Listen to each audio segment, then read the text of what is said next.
आज हम लोग बात करेंगे ऑर्थोडोंटिक ट्रीटमेंट के बारे में, यानी दांत के टेढ़े मेढ़े होने का क्या इलाज होता है, दांतों को बाहर होने का क्या इलाज होता है, दांतों के बीच में गैप होने के लिए सही करने का क्या इलाज होता है। ऑर्थोडोंटिक ट्रीटमेंट के बारे में फ्रीक्वेंटली पूछे जाने वाले सवाल, यानी ब्रेसेस के अलाइनर के से संबंधित आमतौर से क्या क्या सवाल हम लोगों से किए जाते हैं, आज हम इस वीडियो में इसी सवालों का जवाब दूंगा। जैसे कि पहला सवाल होता है, क्या टेढ़े मेढ़े दांत हो या दांतों के बीच में गैप हो या बाहर निकले हुए दांत हो तो क्या इसका इलाज संभव है। दूसरा सवाल होता है, क्या ऑर्थोडोंटिक ट्रीटमेंट के लिए दांत का निकालना जरूरी होता है। तीसरा सवाल है, कितना टाइम लगता है एक ऑर्थोडोंटिक ट्रीटमेंट को कंप्लीट होने में। चौथा सवाल है, क्या ऑर्थोडोंटिक ट्रीटमेंट के दौरान पेन से या तकलीफ से भी गुजरना पड़ता है, तरीके की दिक्कत या परेशानी का भी सामना करना पड़ता है। हेलो दोस्तों, मैं डॉक्टर असद अनीस। जो लोग चैनल पे नए हैं प्लीज वो लोग चैनल को सब्सक्राइब कर दे ताकि जो भी डेंटल से रिलेटेड रिसर्च है, अपडेट है, एडवांसमेंट है वो आपको मिल जाए। पहला सवाल था, क्या टेढ़े मेढ़े दांतों का बाहर होने को, दांतों के बीच में जगह होने को ऑर्थोडोंटिक ट्रीटमेंट से सही किया जा सकता है। इसका जवाब है कि हाँ, बिल्कुल किसी भी तरीके के टेढ़े मेढ़े दांत हो, कैसे भी हो, दांत चाहे टेढ़े मेढ़े हो, आगे पीछे हो, दांत बाहर निकले हो, दांतों के बीच में गैप हो, तो उसको ब्रेसेस के जरिए या एलाइनर के जरिए उसको सही किया जा सकता है, बिल्कुल सीधा किया जा सकता है, एक लाइन में लाया जा सकता है, जिसकी वजह से पेशेंट की शक्ल भी बिल्कुल चेंज हो जाती है, उसका लुक चेंज हो जाता है और उसकी स्माइल बिल्कुल बदल जाती है और बहुत अच्छी हो जाती है। बहुत से सेलिब्रिटीज ऑर्थोडोंटिक ट्रीटमेंट से गुजरे हुए हैं। जैसे कि बहुत से सेलिब्रिटीज जो होते हैं, हीरो हीरोइन होते हैं, वो ऐसा नहीं होता है कि पैदाइशी तौर पर उनके दांत वैसे ही होते हैं, उनकी स्माइल वैसे ही होती है। बहुत से सेलिब्रिटीज के दांत टेढ़े मेढ़े होते हैं, तो वो लोग ब्रेसेस के जरिए या एलाइनर के जरिए वो अपने दांतों को सीधा करा देते हैं और वो जो आप उनकी स्माइल पे फिदा हैं, वो स्माइल ब्रेसेस या एलाइनर के जरिए उनको हासिल हुई है। बहुत से स्पोर्ट्स पर्सन में ऑर्थोडोंटिक ट्रीटमेंट से गुजरे हुए हैं। पहले सवाल का जवाब यही था कि बिल्कुल भी टेढ़े मेढ़े दांत हो, आगे पीछे दांत हो, दांत बाहर निकले हो, दांतों के बीच में गैप हो, तो उसको ब्रेसेस के जरिए, एलाइनर के जरिए, यानी ऑर्थोडोंटिक ट्रीटमेंट के जरिए बिल्कुल भी सही किया जा सकता है, एक लाइन में लाया जा सकता है। दूसरा सवाल है, क्या ऑर्थोडोंटिक ट्रीटमेंट के लिए दांत का निकालना जरूरी होता है। तो इसके लिए मैं कहूंगा कि हर केस में दांत का निकालना जरूरी नहीं होता है।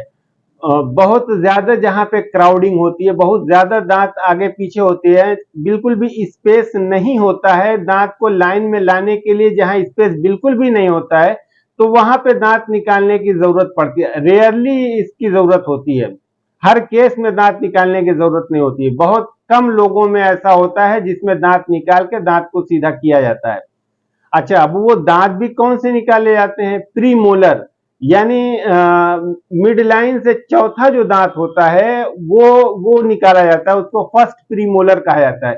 क्योंकि कुदरत ने हमें प्री मोलर दो दिया होता है, बिल्कुल एक ही शक्ल के होते हैं, दो होते हैं, तो वहां से अगर एक दांत निकल जाता है तो दांत की शक्ल में कोई फर्क नहीं पड़ता, इसकी वजह से कोई दिक्कत नहीं आती है, बिल्कुल वही लुक आता है जो कि दांत रहने पे जो दांत का स्माइल का या फेस का लुक आता है, बिल्कुल वही होता है। इसकी वजह से कहीं से भी कोई दिक्कत नहीं होती है। इसमें ऑर्थोडोंटिक के हर मरीजों में दांत को निकालने की जरूरत नहीं पड़ती है, यानी हम कोशिश करते हैं नॉन एक्सट्रैक्शन ऑर्थोडोंटिक ट्रीटमेंट की, यानी जहां पे दांत निकालने बगैर पूरी तरीके से हमको रिजल्ट हासिल हो जाए। तीसरा सवाल है, इसमें कितना टाइम लगता है, यानी ऑर्थोडोंटिक ट्रीटमेंट में कितना टाइम लगता है। अब ये टाइम का जहां तक मामला है तो डिपेंड करता है सीवियरिटी पे, एज पे। अगर पेशेंट की एज कम है, यानी सबसे आइडियल ऑर्थोडोंटिक ट्रीटमेंट के लिए एज होती है 14 साल से लेके 20 साल के बीच में। यहाँ पे अभी बोन सॉफ्ट होती है, फ्लेक्सिबल होती है, लचीलापन होता है बोन में, तो इसकी वजह से दांत को मूव कराने में आसानी होती है और जल्दी हो जाता है। इस तरीके से यानी 14 से लेके 20 साल के बीच में अगर ट्रीटमेंट कराते हैं तो ट्रीटमेंट का रिजल्ट जल्दी हासिल होता है और अच्छा हासिल होता है। वैसे ऑर्थोडोंटिक ट्रीटमेंट तो 40 साल तक भी किए जा सकते हैं, उससे ऊपर भी किए जा सकते हैं। लेकिन जैसे जैसे उम्र ज्यादा हो जाती है, जैसे जैसे उम्र बढ़ती चली जाती है, बोन हार्ड होना शुरू हो जाती है, यानी बोन पूरी तरीके से हार्ड हो जाती है, तो उस कंडीशन में थोड़ा सा टाइम लंबा लग जाता है। यानी अगर हम कहते हैं कि वैसे आमतौर से ये 6 महीने से लेके 2 साल तक ये ट्रीटमेंट चल सकता है। अब इसमें डिपेंड करता है कि क्राउडिंग कैसी है। 6 महीने में अगर हल्की फुल्की क्राउडिंग है, दांतों के बीच में स्पेस है, तो 6 महीने में हमको रिजल्ट मिल जाता है, पूरी तरीके से सही हो जाता है। कुछ में बहुत ज्यादा क्राउडिंग होती है, बहुत ज्यादा दांत आगे पीछे होते हैं, तो उस कंडीशन में थोड़ा सा टाइम लगता है। यानी ये 6 महीने से लेकर 1.5 साल तक, 2 साल तक ये ट्रीटमेंट चल सकता है। तो इसमें क्या क्या हमने देखा, यानी इसमें एक एज फैक्टर बहुत बड़ा है। यानी अगर एज, आइडियल एज जो कि मैंने बताया कि 14 से लेके 20 साल के बीच में अगर कराते हैं तो जल्दी होगा, यानी वो टाइम कम कंज्यूम होगा और ट्रीटमेंट का रिजल्ट जल्दी हमको हासिल हो जाएगा। जैसे जैसे एज ज्यादा होती जाएगी वैसे वैसे टाइम भी लगने का चांस होता है। चौथा सवाल है, क्या ऑर्थोडोंटिक ट्रीटमेंट में पेन होता है या किसी तरीके की कोई दिक्कत या समस्या होती है? तो इसका जवाब है कि नहीं होता है। ऐसा होता है इसमें कि जब हम ब्रेसेस लगाते हैं, ब्रैकेट लगाते हैं, यानी दांतों के ऊपर जो कमानी लगाई जाती है, जो कमानी की वजह से वहां पे फिर एक तार लगा के दांतों पे एक प्रेशर क्रिएट किया जाता है। जिस दांत को जहां पे लेके आना होता है उसके उसी डायरेक्शन में एक प्रेशर लगाते हैं। उस प्रेशर के जरिए दांत को हम खींचते हैं। तो खींचने में कुछ दिन के लिए पेन, ऐसा कोई पेन नहीं होता, अनबियरेबल पेन नहीं होता। थोड़ी देर के लिए, कुछ दिन के लिए, 1-2 दिन के लिए, जिस दिन टाइट किया जाता है उस दिन 1-2 दिन के लिए थोड़ा बहुत पेन का एहसास हो सकता है, और बाकी कोई समस्या ऐसी नहीं होती है। बल्कि ये भी कह सकते हैं कि हमको पेन बिल्कुल भी नहीं होता है, कोई दिक्कत तकलीफ नहीं होती है। ऑर्थोडोंटिक ट्रीटमेंट ब्रेसेस के जरिए किए जाते हैं और एलाइनर के जरिए किए जाते हैं। एलाइनर ब्रेसेस में कई क्वालिटी होती है। एक होता है मेटल ब्रेसेस, जो कि आप लोगों ने देखा होगा कि स्टील की पिन टाइप का लगा होता है, कमानी लगी होती है, जो कि लोगों को विजिबल होती है, लोग देखते हैं कि दांत के ऊपर कुछ कमानी टाइप का लगा हुआ है। दूसरा होता है ceramic braces. Ceramic braces invisible होते हैं, यानी बहुत ज्यादा जिस तरीके से मेटल दिख रहे थे उस तरीके से नहीं दिखते हैं।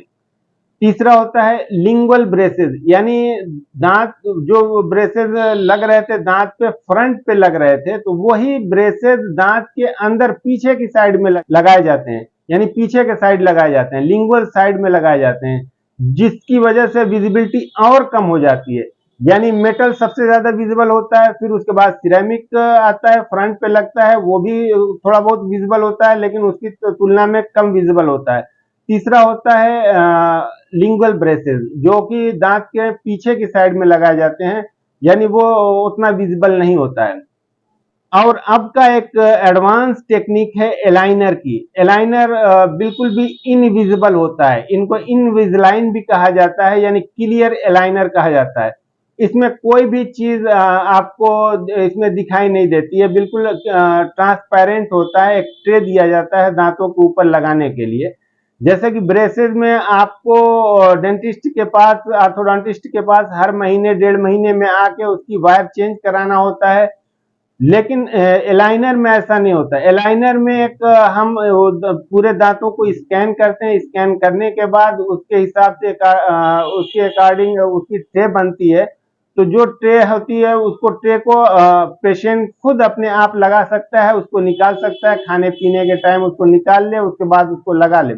हर 14 दिन पे उसको ट्रे बदल देनी होती है, यानी हर ट्रे 14 दिन के लिए बनाई जाती है, यानी 14 दिन के अंदर एक ट्रे कुछ न कुछ दांतों पे चेंजेस ला देता है। अब उस चेंजेस को लाने के बाद अब अगली ट्रे का नंबर आता है, वो आता है 14 दिन के बाद, तो फिर 14 दिन के लिए वो जब लगा रहता है तो वो भी कुछ चेंजेस करता है। फिर तीसरा, इस तरीके से 10 से 20 ट्रे उसमें इस्तेमाल होती है अकॉर्डिंग टू सीवियरिटी।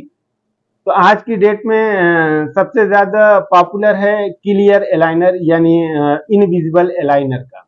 धन्यवाद।